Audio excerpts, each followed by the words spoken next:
কত করে?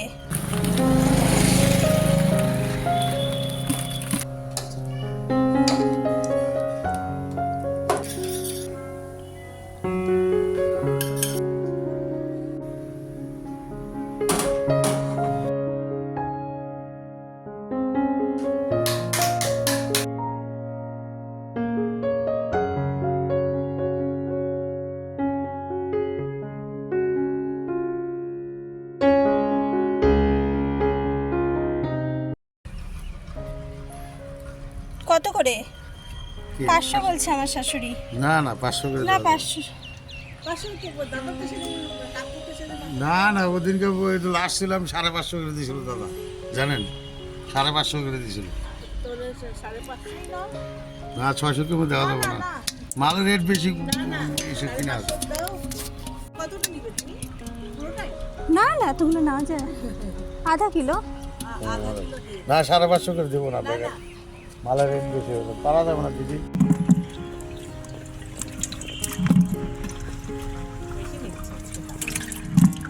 বেশি না দিদি, মাত্র যে দাম। পুরোটা নিলে পরে কি 550 টাকা দিতে? কি পুরোটা নেবেন? যান 550 টাকা করে দিয়ে দেবেন। ঠিক আছে, একটা কতটা আছে আগে দেখতে তো নেবেন। আপনারা তো 1 কেজি নেন, হ্যাঁ, এখানে কি 1 কেজি আছে? বেশি হবে। ওনারা নিব আবার হাফ কেজি, ওনারা নিব হাফ কেজি। যান লাস্ট, খায় না বাচ্চা খায় না। লাস্টে আছে যেটুকু আছে দিয়ে দেই দিদি, হ্যাঁ, যেটুকু আছে নিয়ে নেন, দিয়ে যে খরচ একটা মরবো না, গ্যারান্টি দিয়ে গেলাম। জিআই যে কে খাবে? ইয়াই কে খাবে? আপনি কেটে কেটে দিলে দিয়ে আমাদের হয়ে যাবে, ফ্যামিলি আছে শেষ হয়ে যাবে কেটে কেটে। কত তোমার হাফ কেজি? হ্যাঁ কি আছে না 1 কেজি 250 আছে। 1 কেজি 250। 550 টাকা দেবো। কেটে দিতে হবে তো দাদা। ওই যে বাটি এর মধ্যে ঢুকা আমি দেখাই, দেখেন এখানে কত নিয়ে আসুন তো, লবণ নিয়ে আসুন তো, লবণ নিয়ে আসুন, যান যান।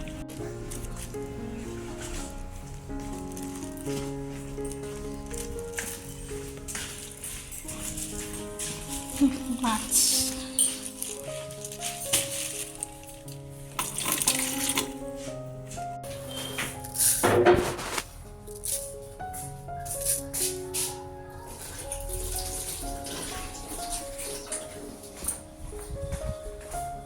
এতগুলো।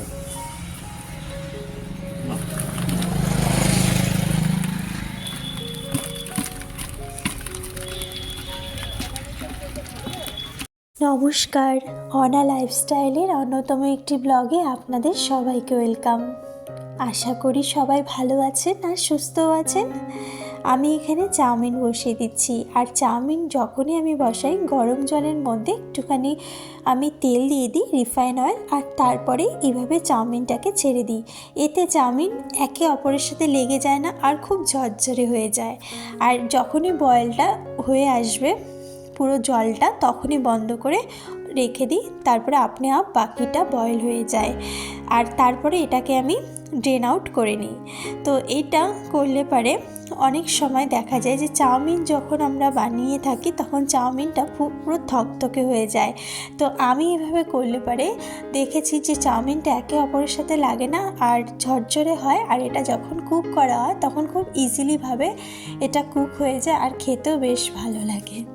তো আমি চাউমিনের জন্য একটু সবজি কেটে নিচ্ছি, যার জন্য একটু ক্যাপসিকাম, গাজর আর সাথে এখানে রাখা হয়েছে লেটুস পাতা। এই দিয়ে আজকে বানিয়ে নেব চাউমিনটা। তো বিকেলবেলা যখনই হয় তখনই আমরা ইজি কিছু বানানোর চেষ্টা করি। তো আমি এইভাবে সিম্পল চাউমিন আজকে বানিয়ে নিয়েছি, যেটা খেতে হয়েছিল খুবই সুস্বাদু। আর এটাতে আমি যে ইনগ্রিডিয়েন্টসগুলো ব্যবহার করেছি আজকের দিনে, সেটা সত্যি খাবারের স্বাদটা আরও দ্বিগুণ বাড়িয়ে দিয়েছে। আমার মনে হয় ঘরে কম বেশি এই সব কিছুই সবার ঘরেই অ্যাভেলেবেল থাকে। তো এই দিয়ে আজকে শীতের চাউমিনটা বানিয়ে নিলাম। খুব কুয়াশা, কয়দিন ধরে তো এতটাই কুয়াশা যে লাইটের আলোটাও বাইরের দেখা যাচ্ছে না, মনে হচ্ছে যে পুরোটাই যেন আকাশের মেঘে ঢাকা। তো আমি এখানে নিয়ে নিয়েছি সেজওয়ান সস, সেজওয়ান চাটনি যেটাকে বলে, সাথে একটু চিলি সস তো আর ভিনিগার, এই দিয়ে আজকে আমি গ্রেভিটা বানিয়ে নিয়েছিলাম। আর এটাই চাউমিনের মধ্যে দিয়ে দেব। একবার আপনারা অবশ্যই ট্রাই করে দেখবেন। হলুদ আর লবণটা আমি আগেই দিয়েছিলাম, সেটা আপনাদেরকে আর দেখানো হয়নি। আর এর মধ্যে একটু বাটার দিয়ে দিলাম, এক টুকরা, বেশি না। আর উপর দিয়ে একটু লেটুস পাতা। এই দিয়ে আজকের ইভিনিংয়ের দারুণ একটা জলখাবার খেলাম। এখানে আমি চা বানাচ্ছি, চাটা একদম নতুন পদ্ধতিতে। এখানে ছিল কিছু বাতাসা, সেটা দিয়ে দিলাম, আর সাথে একটু চায়ের পাতা। তো এই দিয়েই চাটা করলাম। সত্যি এটাও খেতে খুবই সুস্বাদু হয়েছিল। সাথে নিয়ে নিয়েছি কিছু বিস্কুটস। তো আজকের সন্ধেবেলাটা খুব সুন্দরভাবে এভাবেই সন্ধেবেলাটা আমরা দুজনে মিলে জলখাবার খেলাম, চা বানিয়ে খেলাম। সত্যি বলছি, আমরা হাউসওয়াইফরা যদি ছোট ছোট খুশির মধ্যে দিয়ে নিজেদের জীবনযাপন করতে পারি, সেটা সত্যি খুব ভালো লাগে। কারণ আমাদের কাছে ঘরের থেকে বাইরে যাওয়া, বাইরে গিয়ে কাজ করা সব কিছু পসিবল হয়ে ওঠে না। তো এইভাবেই ছোট ছোট জিনিসের মধ্যে দিয়ে আমরা আমাদের খুশিটাকে বের করতে পারি। তো আমার মনে হয় যারা আমার মতন হাউসওয়াইফ রয়েছেন, ঘরে রান্না করা, ঘর গোছানো, ক্লিনিং, বিভিন্ন রকম কাজের মধ্যে দিয়ে যদি আমরা আনন্দ সহকারে সেটাকে করি, আমার মনে হয় কাজটা করতে আমাদের বেশি যে আমরা খাটনি করছি সেটা একদম মনে হবে না। তো আমি কি করি, প্রত্যেকটা কাজই খুব এনজয় সহকারে করে থাকি। আর আমার মনে হয় কোনো কাজই ছোট না। আমাদের ঘরের কাজ আমাদের কাছে সব সময় আমরা অনেকেই এটাকে আমরা খুব কষ্ট সহকারে নিই, কিন্তু আমি সবসময় ডিসিপ্লিন, সহজ পদ্ধতিতে আর টাইমলি মেনটেন করে সবসময় কাজগুলো করার চেষ্টা করি।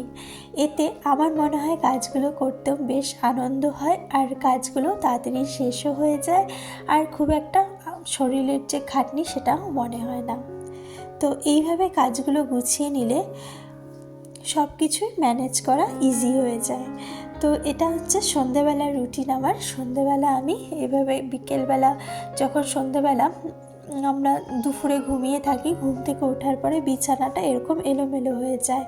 তো তারপরেই বিছানাটা এভাবে গুছিয়ে নিই। সকালবেলা তো একচোট গোছানো হয়েই যায়, কিন্তু তারপরেও অনেক কাজ থেকে যায়। তারপরে বিকেলে ছাদের থেকে জামা কাপড় আনা, কিছু বারান্দায় ছিল সেগুলো রাখলাম, রেখে এগুলো সব একসাথে করে এখন সব কিছু গুছিয়ে নেব। তো ছেলেকে এখানে কিছু বল, কিছু খেলনা এসব দিয়ে ওকে খেলতে বসিয়ে দিলাম। তো রোজকার ডিউটি আমার এটা। তো এইভাবেই ঘরের কাজ করতে করতেই আপনাদের সাথেও সেটাই আমি শেয়ার করছি। যদি আপনাদের এখন অবধি আমার ব্লগটা ভালো লেগে থাকে তাহলে অবশ্যই কমেন্ট করে জানাবেন। আর এখনও যদি আপনারা সাবস্ক্রাইব না করে থাকেন, যদি ভালো লেগে থাকে, নতুন বন্ধু হয়ে থাকেন, তাহলে অবশ্যই সাবস্ক্রাইব বাটনটা প্রেস করতে ভুলবেন না। তো এখানে সমস্ত জামা কাপড় সব কিছু গুছিয়ে নিলাম।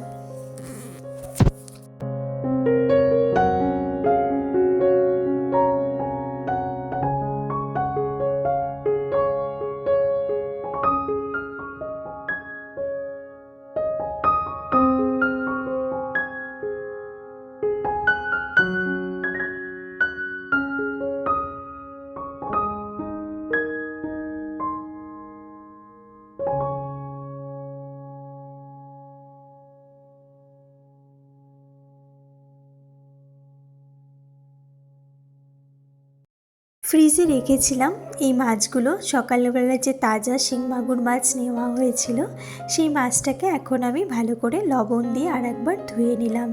অলরেডি সকালে ধুয়ে রেখেছিলাম, তো সেরকমভাবে ভালো করে ধোয়া হয়নি। তো এখন আবার একটু লবণ দিয়ে নিলাম, দিয়ে ভালো করে কচলিয়ে ধুয়ে নিলাম। তো আপনারা অবশ্যই দেখেছেন সকালবেলা অনেক দাম দর করে এই মাছটা নেওয়া হয়েছিল।